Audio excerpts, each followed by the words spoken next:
Hello everyone and welcome to Mulligan and O'Hare do the Grand National. This is Timeform's appreciation of all 40 runners in the great race. My name's Jamie Lynch. I've got the phony baloney title of Chief Correspondent at Timeform, but I'm joined by someone with a real proper job. Steeplechase handicapper and Aintree aficionado, Phil Turner. Hello everyone. And Phil, just give us an overview of this year's race and tell me that stat that you told me 5 minutes ago about just an interpretation of the quality of this year's renewal. Yeah, it is tricky. I mean, there are actually 7 Grade 1 winners in the lineup, and 5 of those are trading at 50 to 1 or bigger, which gives you some idea of sort of like the sort of back class involved. And a lot of them have lost their way, but there are quite a lot of horses here who have sort of lost their form for one reason or another. But Grand National history suggests 1 or 2 of them are going to revive and sort of outperform those odds, and it's just trying to find which one of those it might be, really. It's a good quality race, but I think it's, in some respects, it's trickier than recent renewals because there's a lot of horses you've got to forgive bad recent runs to for one reason or another. Lots of horses you could fancy, and then just there's been a bit of a spanner in the works on the most recent start. The flip side of that is there are probably more horses you can just put a line through than in recent years. So that's a good thing, really. I think. Famous last words, but I think there are probably a fair chunk you can actually think, well, that's got no chance of winning.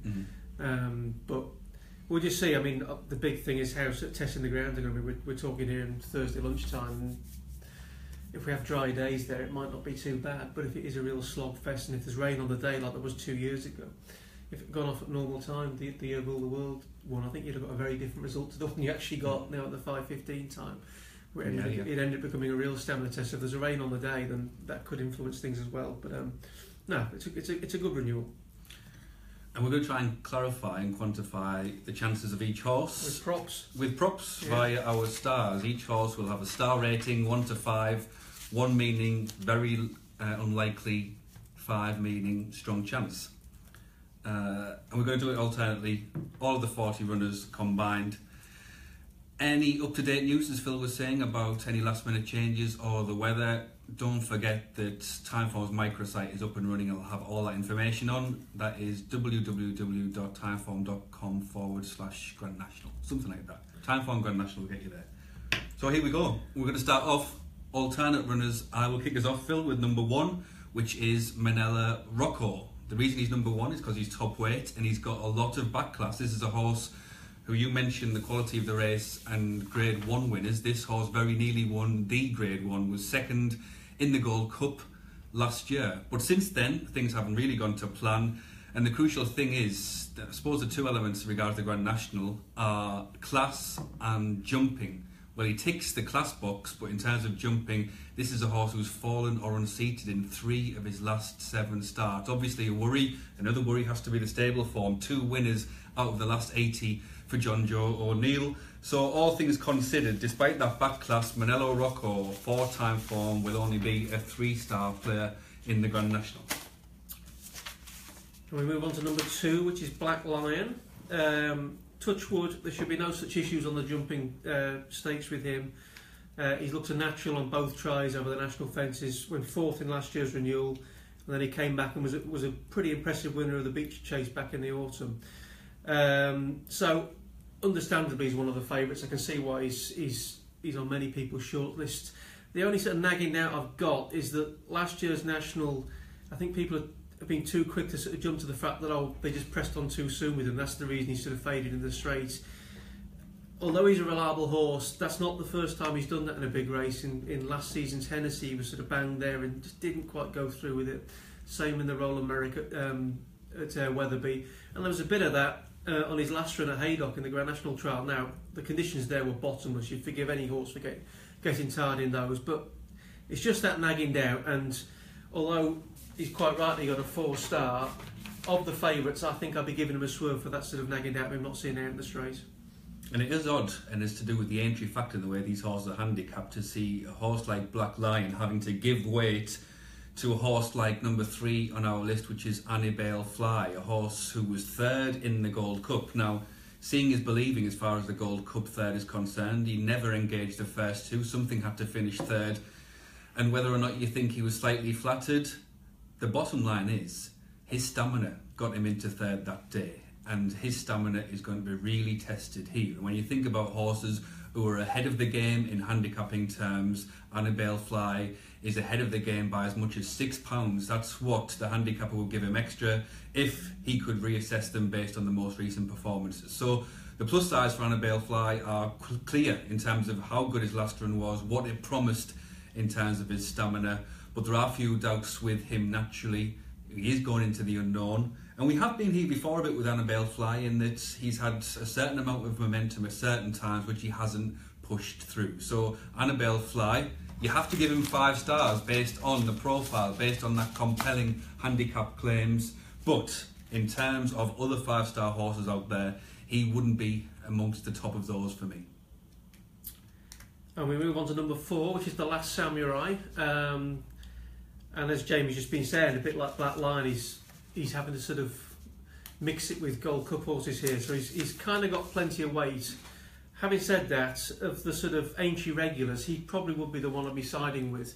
Now, he was disappointed in last year's National, and Kim Bailey came out with some stories saying he got stuck in the tunnel when Rasta Murray was playing up beforehand, and you think, yeah, that's just a, that's just a cock and bull story. But if you look at he's so consistent otherwise. And he's run 4 times over the fences, and he's been placed on the other 3. So I think there probably is something in that. I think you can just forgive him last year's race. He was placed in the cross-country chase at Cheltenham last time. That was okay, no better than that. But a lot of horses on their first run in that discipline don't necessarily show their absolute best. Up until then, all of his runs previous to that have been really, really encouraging. I thought he caught the eye very much so in the Cotswold chase at Cheltenham. He ran really well on the hurdles in his reappearance, obviously all geared around Aintree in April. And if it does become a sort of, there is plenty of rain, it does become a stamina test, he'll be staying on at the death. So I'd be a bit surprised if he was able to win, but I'd be fairly confident he'll be there or thereabouts, and with a clear round, should finish in the money again. 4 stars. Number 5 is Vasily, and he's one of the horses who Phil mentioned, qualifies as a previous Grade 1 winner, who finds himself at 50-1 in this year's Grand National. That Grade 1 came as recently as last season. Yeah, don't have to go that far back. Reappearance. But the problem with him is simple. He's a fading force in terms of his ability, and he's been a fading force at the end of his races this season over shorter trips. It doesn't bode well for his chances of suddenly reigniting in the Grand National. That over shorter trips this year, in lesser company, he still hasn't packed a punch at the end of those races. So for those of you who are believers in faith, believers in past glories, then Vasily might tempt you at 50-1. But even allowing that back class, given what he's done this season, he can only be 2 stars on the Timeform measurement scale. And just one thing I would say about that, even if he was cherry ripe, I'd have serious doubts about the chip anyway, so yeah, he's bound to win now, we said that. Right, well, one we definitely hope will win is number 6, Total Recall, whose form has basically just taken off ever since he's joined the Willie Mullins yard. He was trained by Sandra Hughes last year. There's been big race success. On the negative, he comes here on the back of a pretty eye-catching somersaulting fall in the Cheltenham Gold Cup, and for a lot of people that will be enough to put them off. I understand that, and I guess jumping probably is the slight concern, but I think he'd have finished very close, if not just in front of Annabelle Fly, but for that fall. I think there was loads of running left there that day, and I don't think his jumping is necessarily a fundamental issue. Obviously it's an unknown round here, and I just think he's the one doing that in this field. He's been sort of on the upgrade ever since he's joined the yard, and of the informed runners, I'm sure he's the best handicapped of the informed runners. And as I was saying to you the other day, if this was a 3.5 mile race over the Mildmay fences, I think he'd be 3 or 4 to 1 favourite. Now, okay, I know it's not, it's a mile further in the different fences, but he's up against horses who run in those type of races, so I think it's still a relevant point to make. And were he sort of 5-6 to 1, I might be saying, oh, he's too short given the jumping doubts. He's not, he's a double figure price, and that's just far too attractive for me to just ignore. I think if he settles well, that's probably a bigger fear than the jumping. If he settles well, I think he'll find it so easy for 90-95% of the race. And if you think back to his win at Newbury in the Ladbroke Trophy, as it's now called, stamina won him the day that day. I know it's a lot further, but I think he's one of the more likely stairs than others in the field. So ticks a lot of boxes for me, and I just say he's just too well handicapped to avoid. So a strong 5-star for Total Recall. Yeah, the simple element with him is what Phil was saying. Relax and rhythm. Can he get relaxed and can he get into that rhythm?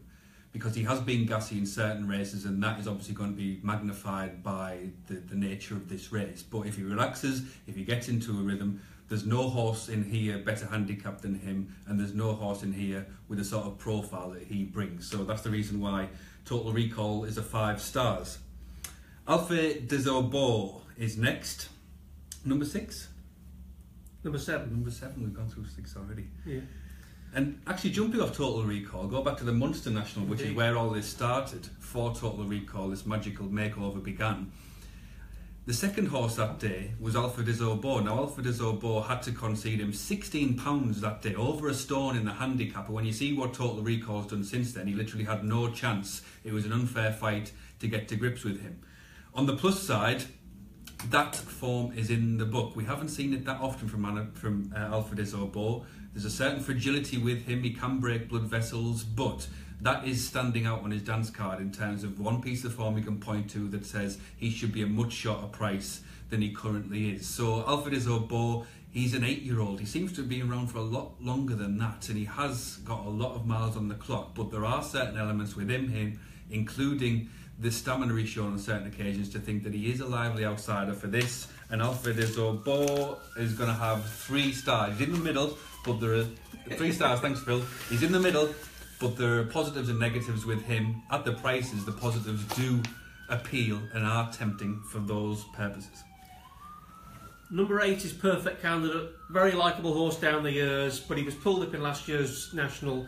And I just think he's too high in the weights again. He won a race at Cheltenham in the autumn very bravely, but he's struggled a bit since then, and I just think he's too high in the weights. So, likeable horse though he is, just a 2-star for me. Number 9 is Shampoo Flyer. The record still stands of Bruce Hobbs.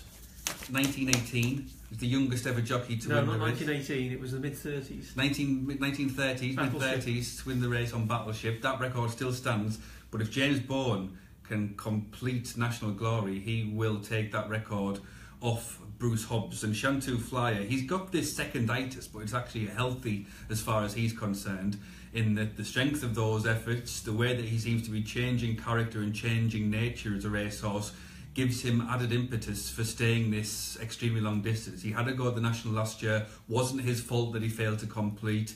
Was hampered by a loose horse? It was Ras number 8. He stuffed up last summer before the race, and then whilst loose, stuffed up Shampoo Flyer in the race. So the headlines of the Shampoo Flyer are all to do with this young jockey, this sensational jockey, James Bourne, who's making a big name. But the horse himself has a very solid profile, has had half a test run around the national fences, and isn't out of this at all. That's why he's got 4 stars. 4 stars for Shampoo Flyer. Yeah. So we move on to number 10, which is Tenor Nivernais. Now, I should flag up the fact that Venetia Williams has finally hit big form there this week, and soft ground Venetia, you think she's one to follow. It's just too much of a leap of faith for me for Tenor Nivernais. He was 17th in last year's race. The trip would always be a big doubt with him. On some bits of form, he's potentially well handicapped, but as I say, too much of a leap of faith for me, and I think despite the stable form, we'll stick with the 2 stars for him. Number 11 is Carlingford Lough. You get the impression with him, sort of, it might be right horse in the wrong year. Totally. His window of opportunity for winning a national has perhaps passed him by. Last year, the horse was on target, but they decided to reroute him. He's never picked up the baton since then. He's a 12-year-old. He's a veteran. He seems to be a fading force. He is a dual Irish Gold Cup winner in his time. He's got that back class. But given how his season has gone and given how age seems to be catching up with him, he can only be a 3 stars, and that, if anything, is being a bit generous for Carlingford Lough. Just one other thing with Carlingford Lough, and it relates to other horses. That I don't think he's totally gone, but we don't know sort of how much ability is still there. But even in his pomp, he tends to get behind in his races, and that really isn't what you want around Aintree. One for Arthur won last year, but that's very much the exception to the rule. Everything else held up in last year's race could just never get involved, and I think that's a factor with him. Even if he's in his pomp, it wouldn't be necessarily the style you need. So who are we up to? We're up to Vicente. Well, it didn't really matter tactics with him last year because he fell at the first. Number 12, Vicente. And jumping, I'm afraid, it is the sort of the recurring issue with him, which seems a surprise about a horse who's won 2 Scottish Nationals, but he's always had... He fell in his chasing debut, and there's always been sort of non-completions along the line. I get the impression he's running here as a bit of an afterthought.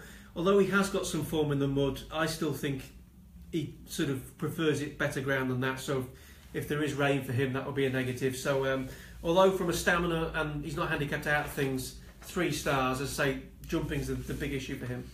And I think we'll start with the stars for our next contender, which is number 13, Tiger Roll, because he's amongst the favourites. He's very much a talked about horse, but he's only 3 stars for us, and that represents a couple of things. It's his own nature and temperament, and also there's the added element of when you get Cheltenham Festival winners, normally they are well handicapped coming to the National, but in this case, it was only a return to form where he won the cross-country chase, and he'd had loads of form before that on which he was handicapped. So he's in no way ahead of the game in handicapping terms, despite that revival at Cheltenham. Cause of Causes retired only a couple of days ago, a brilliant horse for Gordon Elliott, and this, in many ways, is the next one, the heir apparent to Cause of Causes. Won a national hunt chase like Cause of Causes, won a cross-country chase like Cause of Causes. That horse was second last year, and it's up to Tiger Roll whether or not he takes the fences. Now, we'll find out very early, I suspect, with him, whether he's going to sink or swim, because he's got the ability to throw in the towel, to spit out the dummy, and if he doesn't fancy it, then there's nothing that Davy Russell can do about it. So, just a lukewarm one for us. He's not ahead of the game, despite winning at Cheltenham, and he's an all-or-nothing character, and the national fences at Aintree are going to decide that very early for him. Well, that's just he's got a Timeform squiggle, and people might ask that when he's got so many big race wins in his CV, 3-time winner at the Cheltenham Festival, but it's the fact that, as Jamie alludes to, he's sort of like, he couldn't have gone with more zest than winning the National Hunt Chase last year. People tend to forget his next run was in the Irish National, and he didn't want to know from about the 3rd or 4th fence. And there's just, although he went with so much zest over the cross-country chase, he's not the biggest, and if he gets crowded in a big field over the early fences and just doesn't fancy it, then it could be sort of game over. If he goes with the zest he went in the cross-country chase, then he's probably going to be there or thereabouts for the whole race, but that's the reason we're lukewarm about him.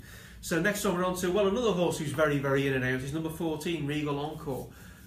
He's got more letters in his form figures than sort of 1s and 2s, but in fairness to him, he took okay to the course last year, he finished 8th, and he's been in decent form this winter. He was 3rd behind Total Recall in the big race at Newbury, and he's won at Ascot since then. But as I was saying earlier, he was a never near 8th. He was one of those held up, and that might be the issue again. He just sort of, if the race pans out like it normally does, he just sort of might meet trouble in running. And although he's got a theoretical viewpoint from a handicapping side of it, he's certainly not handicapped out of it. Given his in and out profile and the hold up tactics, I'd just go no stronger than a 3 stars. Number 15 is Vieux Leon Rouge, and the question with him is quite simple. If not before, then why now? This is a horse who's been to the Grand National twice, has twice seemed to empty in terms of stamina, just not cut out for this distance. So in those years, he was better handicapped, he was coming off a better preparation, he was younger in terms of his age. So all of those things combined make you think, well, if it didn't happen for him before, why is it going to happen for him now? He's one of those horses who your eye will come out for a stalk in the various betting for groups to complete, because he's a horse who's got all the right credentials and a history of completing this course, but at the business end, he's going to be blown out of his backside. That's what we feel, because we've seen it before. So that's why Vieux Leon Rouge, despite his good track record, he can only be a 3 stars. That stamina, will it empty again? Well, stamina certainly is an issue for number 16, Chase the Spud, and also heavy ground won't be an issue for him either. I mean, he's got lots of sort of solid efforts in these marathon events, but he's got 2 really miserable efforts to sort of bounce back from here, and that's just enough to put me off. Although it should be said, I guess the fact Paddy Brennan's picked him ahead of Perfect Candidate, but they're 2 outsiders on recent form anyway, and just the 2 stars for me. Number 17 is Warrior's Tale, and he's going to be appearing in different colours on Saturday, those of Trevor Hemmings, who's won the National 3 times with Many Clouds, Bala Briggs, Hedge Hunter. Yep. Yes. So this is a man who's synonymous with this course and distance. So when you think about course and distance for Warrior's Tale, I think the course he's going to take to it. There's been enough about him and his jumping and his scope and his record to think that, yeah, I can see him taken to the course. But the distance is something that worries me for him, in that he's always looked as much about speed as stamina in his races. So even though it's significant that Trevor Hemmings has bought into Warrior's Tale on the horse's big day, my suspicion is that even though I can see him taking to the fences, I'm not sure whether he's going to last the distance. So Warrior's Tale for me is only a 3 stars, just that stamina doubt for him with me. And number 18, See You at Midnight. This is another horse who's changed hands in recent weeks. It's been running in the colours of the Thompsons, who actually bought Party Politics in similar move before he won in 1992. So take that coincidence out of it. You can definitely make a case for See You at Midnight. Anyone who saw us when the weights came out realised that he's one of the best handicapped horses in the race, of a BHA mark of 149.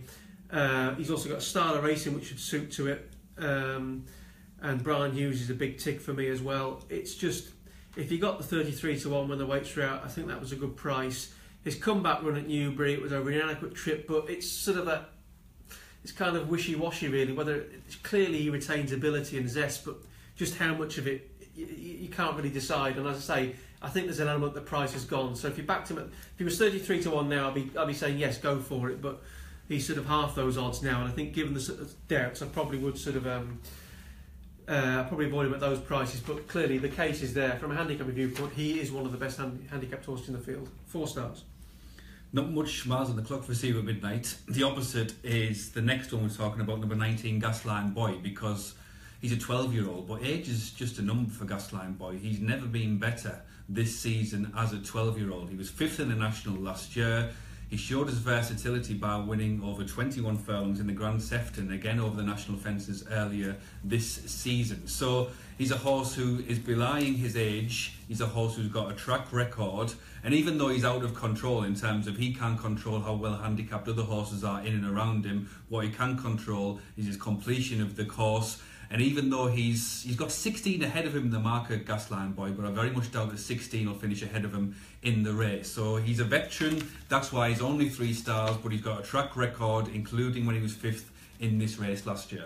And we should probably just flag up the jockey Robbie Dunn, that's got a great record in these long distance races, and that's not a coincidence. He clearly can he's got the knack of second these horses. He was saying rhythm and jumping, and he's probably going to fall at the first now I've said all that, but as I say, he has got a good record in them. The Dutchman, number 20, is the next one up, and he nearly made my shortlist if I'm brutally honest. You could definitely see the case for me. He sort of was very good when he won the Peter Marsh Chase at Haydock early this year in bad ground. Unfortunately, he bled last time when the stable was out of form, so he's got that bad run to sort of bounce back from. And I just got a nagging out, he might be a tad short on experience for a test like this. I wouldn't be surprised if he became a national horse in years to come, but this might just come too early for him, so just the 3 stars for now for the Dutchman.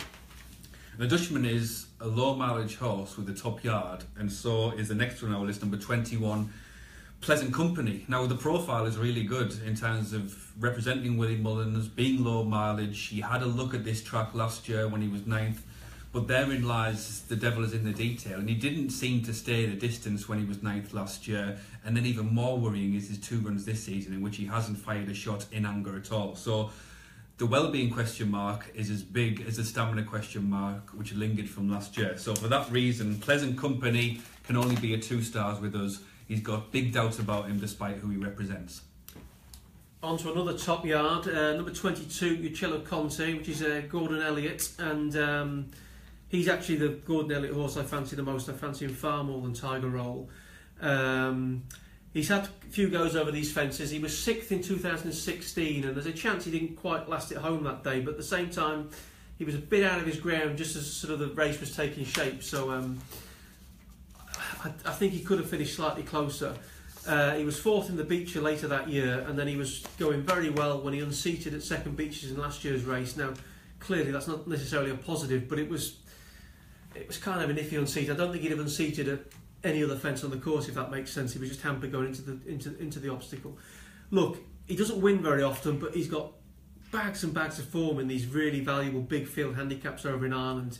He's been runner-up twice in the Paddy Power Chase, and on the latest one this winter, he's very closely matched with Annabelle Fly on that form, and he's more than double the price in most lists. So I'll be, again, a bit like I was saying with last summer, I'll be a bit surprised if he could win, but if he's in the leading group crossing the Melling Road for the final time, I think he'll finish in the money. So it's a fairly strong 4 stars for Uccello Conti.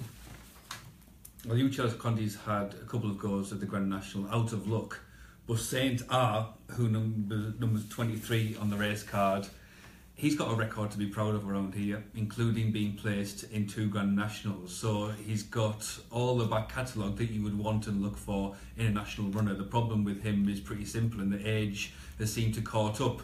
He's a 12-year-old now. It's hard to expect him to retain the same level of ability or enthusiasm, and that's a pertinent point given that he's pulled up on both his starts this year. So he's needed to get in those races to qualify him for another crack at the Grand National, but the overwhelming evidence is that he's going to struggle this year because Father Time and Mother Nature have got together and said, the Saint R, you've had your chance. So his back catalogue means that he has to be 3 stars, but his recent form or recent uninspiring efforts means that he can't be any more than that. Number 24 is Beeves. I could see him sort of giving you an outside, a bit of a thrill for a circuit or so, up with the pace.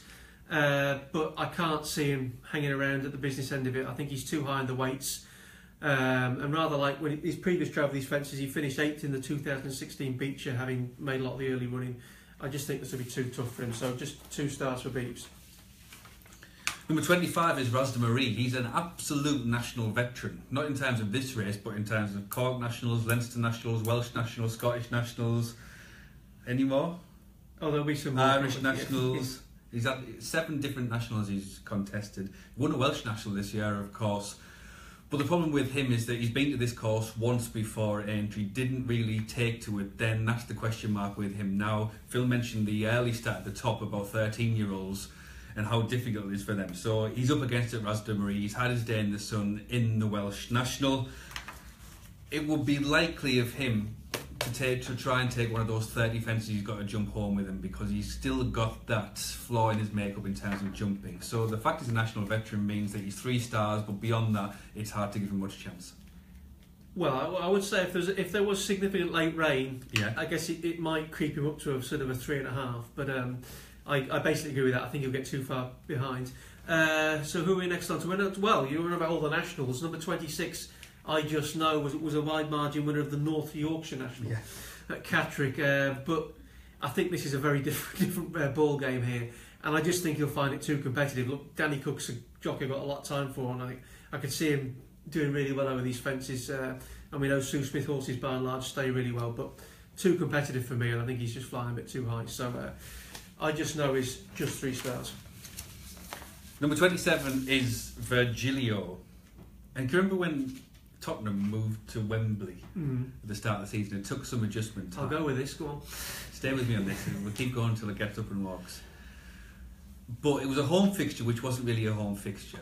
And that's the case with Virgilio here. He's been to Aintree a million times in his British time with Dan Skelton, but he's never been to the national fences, and this is completely different for him. He's had a break ahead of this, he's had a wind operation ahead of this, he's got pieces of form which make him okay handicapped, I suppose, but this is very different from anything Virgilio's faced before. I'm not too keen on him because of the shock factor of being in a race like this, of coming in cold. Only 2 stars for Virgilio. Yes, I guess the chip would be another issue with Virgilio. The chip shouldn't be an issue with number 28, Bada Eel. And ticks a lot of boxes in a way, handles testing ground, stays very well.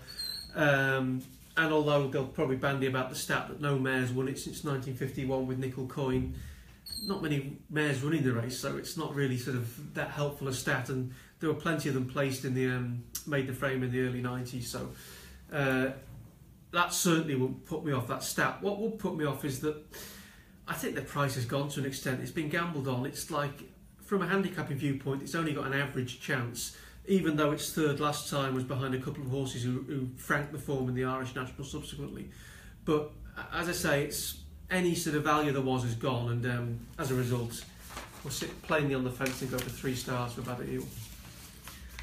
Number 29 is Maggio. He's been around a long time, Maggio. 13-year-old, plenty of racing, plenty of showing what he's capable of. I suppose the issue with Maggio is that he had a go at the national fences, and that was 3 years ago. And the fact that he hasn't been back since for another attempt really tells you about what happened that day and how Connections felt that he wasn't really cut out for it. So he's back now as a 13-year-old. It smells a bit like one last hurrah. But in terms of his profile overall, including his age, including his recent form, including his one attempt before, I'm afraid it's a solitary start for Maggio, a very unlikely winner according to us.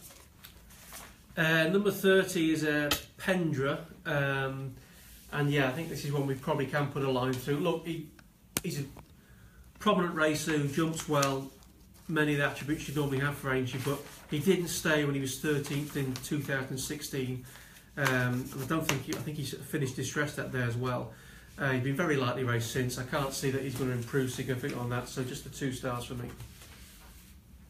Number 31 is Bywise. Bywise. So the Grand National tests stamina, it tests jumping, it also tests character, and there's no bigger character in here than Bywise. I did an interview with Evan Williams as part of the Grand National build-up, and what he said was that the horse seems to have changed this year in his movement and in his mindset, one related to the other. We saw that come to fruition in the Veterans Chase at Sandown, which he won, and he won really well in very un-Bywise style. He did everything clinically, very responsive.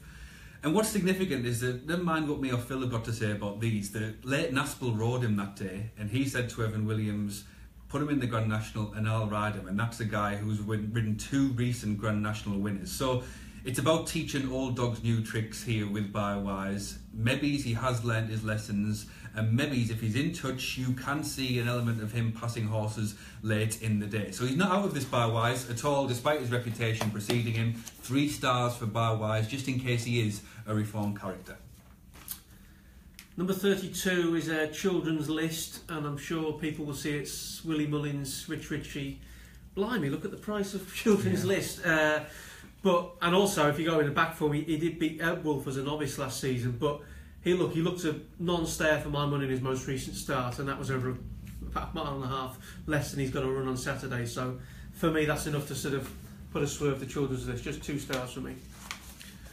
We talked about the previous Grade 1 winners. Well, how about a Gold Cup winner, Lord Windermere, who is number 33. He's a former Gold Cup winner. That came 4 years ago, of course, a long time ago, and it wasn't the best Gold Cup that's ever been run. 7th in the National last year, but that's his only completion from several goes at the National fences. So it's a very hard sell, is Lord Windermere, despite the fact that he is a Gold Cup winner a long time ago. Only 2 stars for Lord Windermere, based on his more recent form and based on the fact that he hasn't seemed in love with the National course so far. Number 34 is Captain Redbeard, who's, to be honest, he's quite a likeable horse, who's pretty consistent. He was run up to the Dutchman in the Peter Marsh at Haydock. I think he's since run well over hurdles. And to be honest, 2 stars, it might seem a bit of a negative rating for him, but he was 6th when he ran in the Grand Sefton on his previous trial with the fences early this season, and although there was an excuse that he was badly hampered 4 out, to be honest, I hadn't been totally impressed with his jumping prior to that, so I think I'll give him a swerve. So just to say, just the 2 stars. Number 35 is Houblon des Orbeaux.